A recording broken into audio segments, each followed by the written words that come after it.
Hello, Internet. My name is James. You're watching Macabre Manscape, the most ill-titled music channel on YouTube. God, I look a mess. Woke up, a little hungover. Didn't go to my Zoom class. Then I spent all the early afternoon cleaning. So yeah, apologies if this doesn't look great. Anyways, today we're doing a collection update. Really quick. I don't even know what to say. Ooh.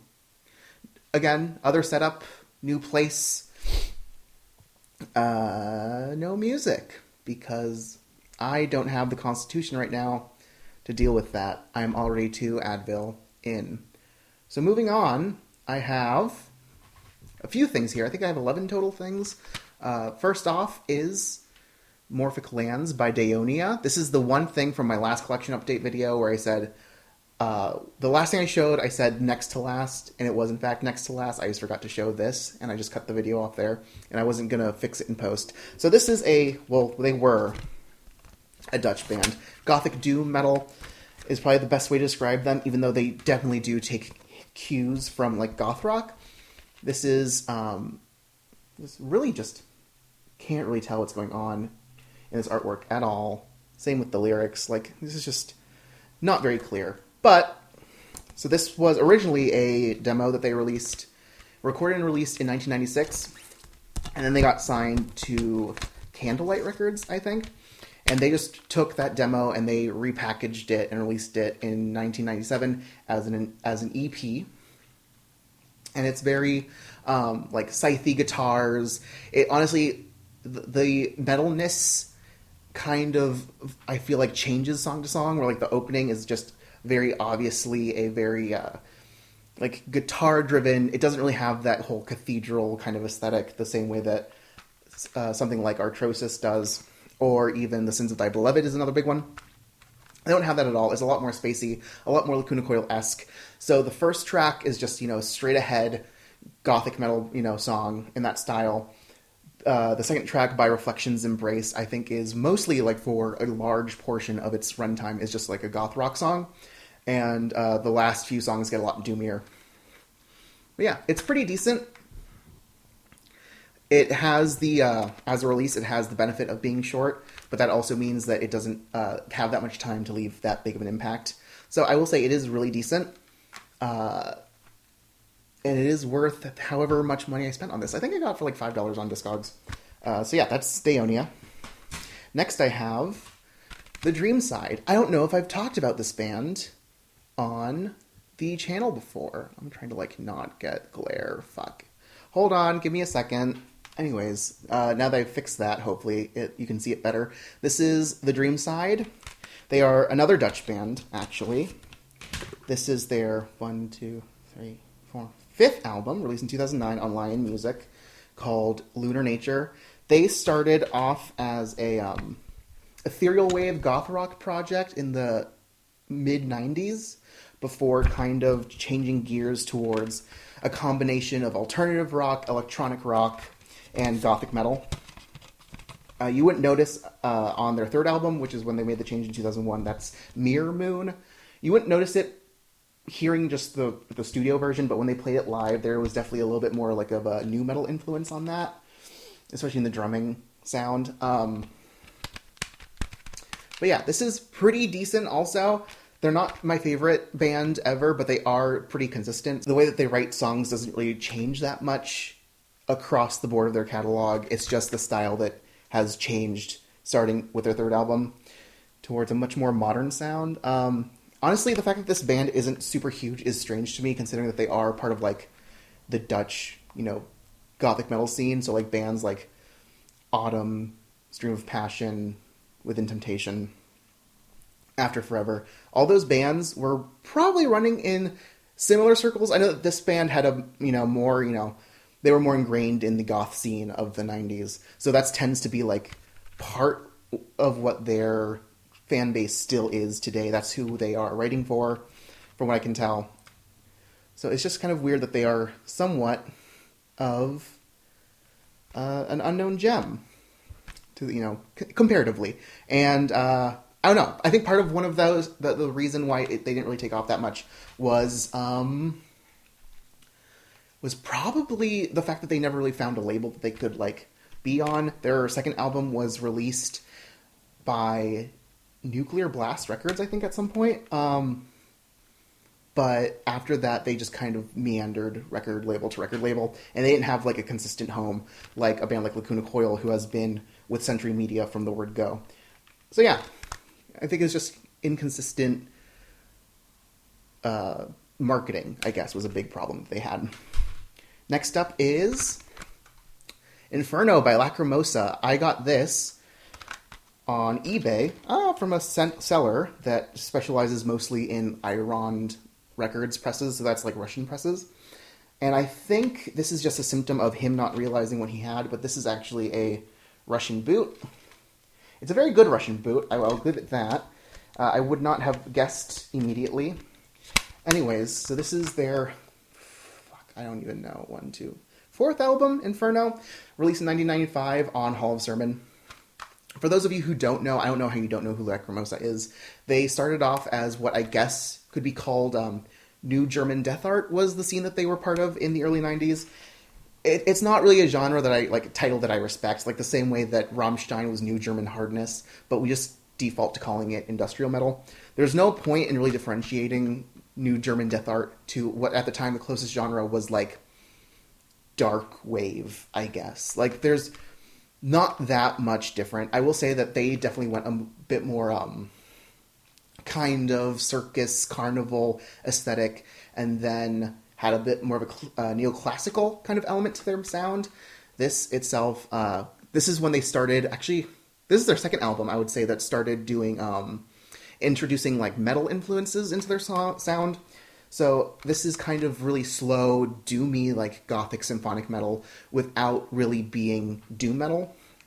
And I've realized that this is actually a band that you have to be really patient with. This is, I never understood the appeal of this band until very recently. You have to be very patient with this band. There'll be long sections, like a 10-minute long song, and the first 3 minutes are nothing but like keyboards and chimes and bells. So if you're going to go into this band, you have to be aware, and you have to be able to you have to know yourself and know that you'll be able to stomach long swaths of time where there is not much going on, and you are just supposed to be in awe of like the atmosphere. Yeah. So that's Lacrimosa. Again, they are still super big in goth circles, not so much in metal circles. I feel like they were for a period of time in the mid-2000s, especially in the Latin American scene. That seems to be outside of Europe where they get their biggest audience from, and some parts of Asia, from what I've noticed. Like, I don't think I've ever actually seen a copy of a Lacrimosa album for sale in the US, but I know for a fact that my cousin got a copy in Mexico. So there's that. Moving on to... This is fun. This is something a little different for me. This is Death. I have 2 albums here. One is The Sound of Perseverance, 1998, I think. And 1991's Human. These are the most recent Relapse repressings. I think these came out in 2009. These are replacement copies from my original collection that got stolen. However, my copies originally, I think, were slipcases. So the Relapse Records represses, I do honestly think that they are great. They are very pretty. They just have like a wonderful look to them. The print on the back is like shiny and gold, and it doesn't clash. It doesn't look tacky. It actually looks really nice. So the reason why I had these originally was basically obligation. I was like, I found them for sale at FYE. I'm pretty sure I got them at FYE. And I got them because I was like, I've heard some Death. I can enjoy some of it. Just look at those. Just, again, lyrics in gold. And honestly, the pictures are super cool. Anyways, so I got them out of obligation, thinking that it would get me more into death metal. But honestly, I don't love Death. I can put these on and listen to them, but I get very little joy out of them. Usually I can, listen to the first few tracks before I get bored. My big problem, I think, is, I don't know, like, the only old school, like, death metal band that I ever really got into actively was Deicide, and just because they're just so catchy. And I don't really get that same feeling from Death, or Obituary, or Sinister, or whatever, whether that be, the US scene in Florida and New York, or the European scene with the Dutch and the Swedish. I've just never really been super into death metal that wasn't melodic death metal, or like had some kind of other thing going on for it. But yeah, so I don't regret getting these. Maybe someday they'll really hit me in a meaningful way, but right now it's just not really for me. Next up, this is something very different from Death. This is Emily Autumn's third album, Fight Like a Girl. She is an American, like, dark cabaret, Victorian, like, influenced, kind of, not steampunk, but, like, the aesthetic is very close to steampunk. She's, like, an industrial artist. She plays violin and harpsichord, and the way she writes songs is very much like a, what is it called? Musical theater style of performing and singing, with some, harsher, things. She does a lot of, like, gruff, like, really growly kind of vocals without it being, like, they're not correctly done. They're basically just you push through into your chest and you, like, make monster noises. But, she's really great. She was a very important artist to me in high school. I got really into her. I kind of fell off when this album came out. She hasn't released a full length since. And these songs they're like supposed to be, I think she was supposed to be doing a musical, like she's actually trying to do a stage show. And a lot of these songs are supposed to be written for that. Not all of them, but from what I can tell, most of them.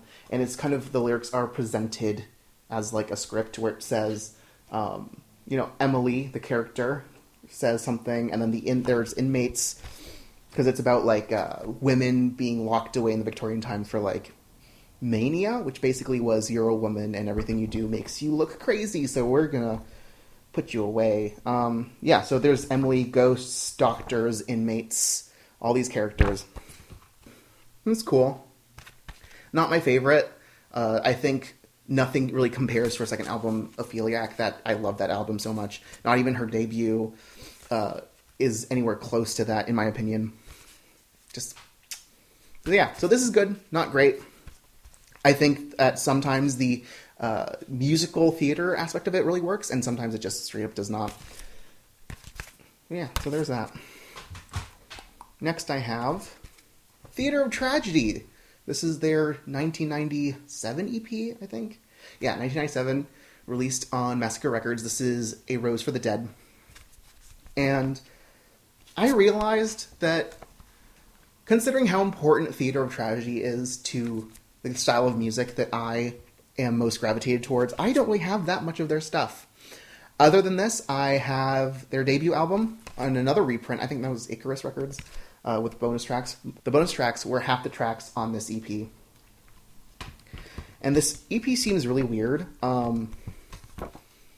because it is like 2 new songs, I think. And one is an English version of a song off of their second album, Velvet Darkness They Fear, which I also ordered at the, January 1st. I ordered a copy of it, and it never came, so I got a refund. But that's a shame, so I can't show you that. But I do have the EP. And there's the last 3 tracks, because it's 6 tracks total, so it's 2 new songs, English version of, I think that's correct, English version of a song off of the second album, and then 2 remixes, and then a cover track. And I don't actually remember the original artist that did the cover track, but there's an error on it, so Liv Christine's vocals just aren't on that track at all, which I thought was super weird. But yeah, so Theater of Tragedy, not my favorite, the same way that The Gathering is not my favorite, but I do like and respect a lot of their work, and I don't listen to them probably nearly as much as I should. Next up, I have 2 releases I got from the same record label. This is the Sundial with their second album, Transition, I believe it's called. Yeah, Transition. So this is a Russian band, gothic symphonic doom metal, I guess, kind of symphonic. It's very harsh vocally driven, very piano driven. The harsh vocals are honestly kind of great. They do, speaking of Deicide that I mentioned earlier, Glenn Benton's layered vocal style is what they do a lot for this album, and it sounds just massive and fucking evil and just amazing. I really like the vocals on this.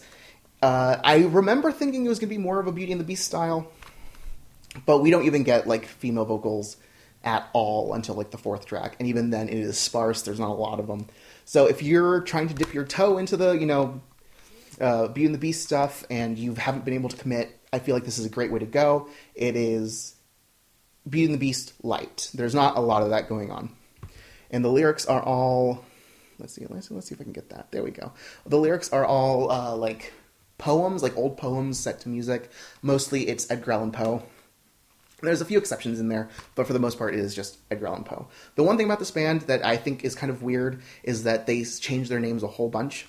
So they released this one as The Sundial, but their debut album was under the name Sundial, and even between then and the original formation and later, they have changed their names a handful of times.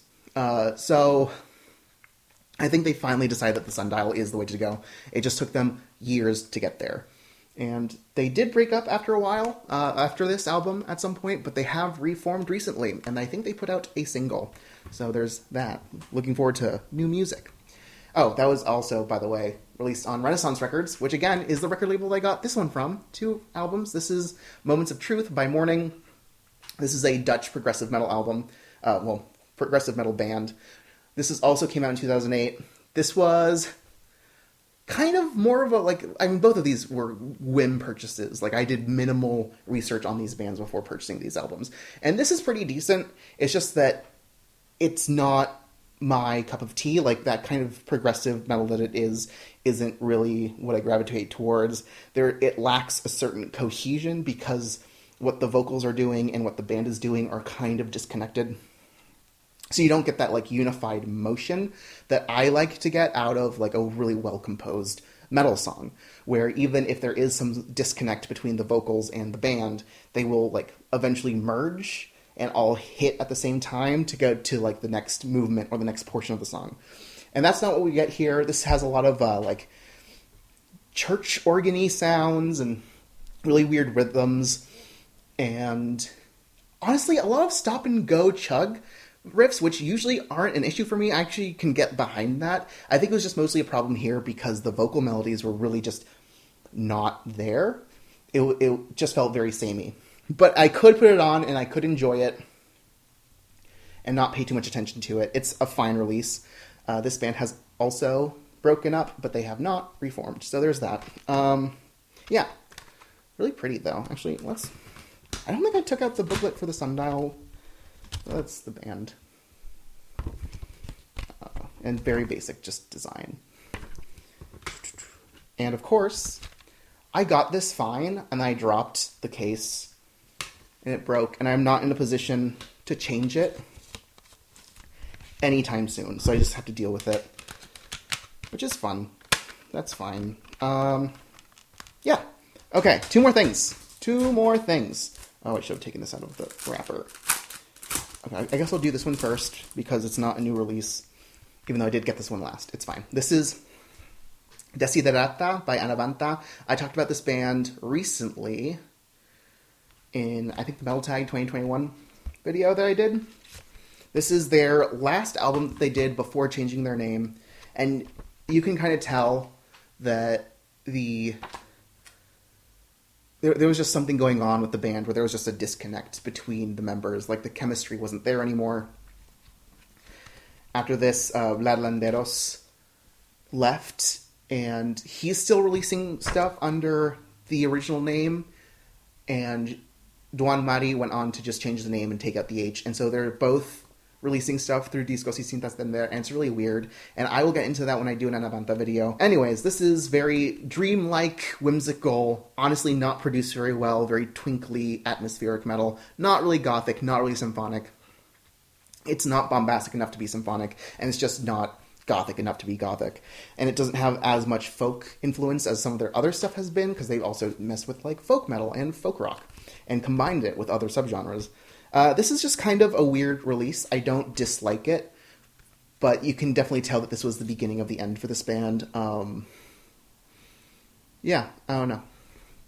Also, it's super cheesy, and the digipack is actually kind of flimsy, which I was expecting it to be, like, really stocky because a lot of their other digipacks have been really stocky in the past. But I guess this was no longer on La Llorona or Discos y Cintas Denver, or if it was La Llorona, it was mostly Emperador Records, which is their own record label, or was their own record label, I'm pretty sure. Which is just kind of like, you know, it's kind of lame, but I am excited to finally have this because I've been after it for like since it came out, which was 2013, and I finally actually have an original copy that isn't a misprint because the 2015 repress has been just one big misprint. And I'll get to that again on an Anavanta video coming relatively soonish. And the last thing I have is Epica. This is their latest release. This is Omega. Fuck. My voice is giving out on me. This is Omega. Symphonic, progressive metal. Honestly, pretty proggy. It also brings back a lot of the sounds that were really popular in like 2003, 2005 when they first were getting started, which was the style a lot in, especially in the Dutch scene, was to use a lot of like Middle Eastern kind of sounds and influences under Gothic and symphonic metal, which sounds like it wouldn't work, but honestly it went pretty fucking well together. Especially if you know what you're doing, you can make anything go together more or less. The aesthetic of it is actually really nice. I do like it. It is just not my favorite Epica album. I was honestly, I don't know what I was expecting. I remember them saying, the band, they were doing, you know, their video diaries, and they said for it to sound more like the Quantum Enigma, which came out in 2014. And as much as I like enjoyed that record, that is also not my favorite style that they've done. I think sometimes that crushing heaviness that they've been up to lately just kind of obscures from the overall song.